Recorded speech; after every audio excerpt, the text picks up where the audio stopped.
Денес Штип забележа уште еден позитивен случај на корона позитивен пациент. Станува збор за лице кое е во роднинска врска со веќе регистриран случај, така што во прашање е познат, а не нов кластер. Нови случаи не се регистрирани во Кочани и Пробиштип, со што бројката на активни случаи во регионот сега изнесува 54. Во меѓувреме, во очи на најголемиот христијански празник Великден, се засилуваат превентивните мерки и од страна на државата и од страна на општините. Вонредната состојба продолжува и во следните 30 дена. Одлуката е донесена на денешната седница на Советот за безбедност кај председателот Стево Пендаровски. Нови мерки промовира и повеќето од општините во регионот. Во очи на утрешниот пазарен ден во Штип, денес повторно темелна дезинфекција се правеше на пазарот. Пазарниот ден ќе започне од 7 сатот и ќе заврши во 15 часот. Исто така, ние како ЈПИСАР ги преземеме сите мерки препорачени од Министерството за здравство, тоест пазарџиите што ќе дојдат, тие препродавачите ќе бидат поставени на одредено расстојание, тоест од една тезга до другата, фактички преку една тезга ќе бидат поставени препродавачите на земјоделските производи. Во текот на утрешниот ден бараме целосна внимателност при движењето овде на пазарот.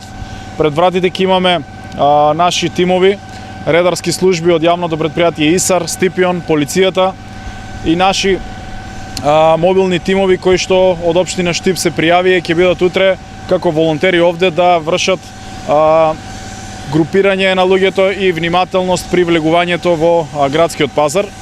Но морам да апелирам до граѓаните да бидат внимателни со држењето на дистанца внатре во пазарот и надвор пред самиот пазар.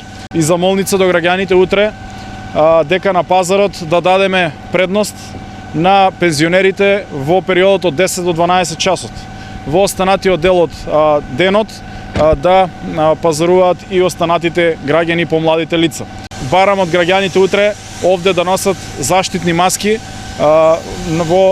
при посетата на градскиот пазар, бидејќи секој оној кој што нема да носи маска нема да биде пропуштен. Во Берово откажани се сите туристички сместувања за великденските празници. Ова беше заклучено на состанокот на Општинскиот кризен штаб во Берово, а потоа согласно замерката дадоа и сопствениците на викендиците во туристичките населби, кои во насока на зачувување на јавното здравје едногласно се согласија да се откажат од заработувачката за великденските празници. Информираат од кризниот штаб.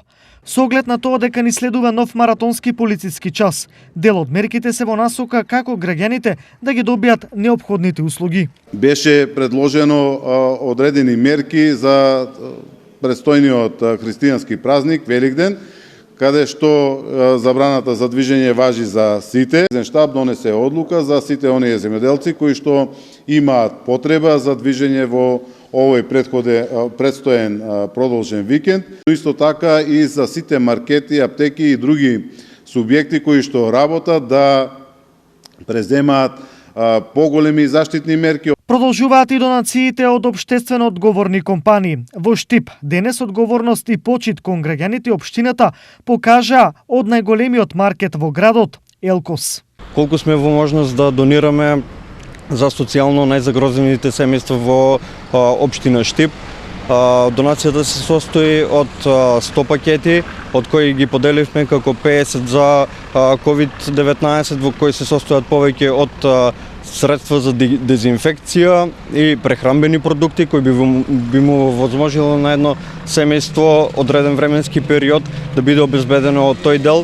И останатите 50 пакети се во однос на големиот христијански празник Великден, кој ни предстои во наредниот викенд, и тој се состои од прехранбени продукти кои би задоволиле домашната трпеза на едно семејство за во скромни услови да си го прослави празникот. Инаку достава до домовите на граѓаните Елкос ке врши и за време на овој викенд, со исклучок на празничната недела.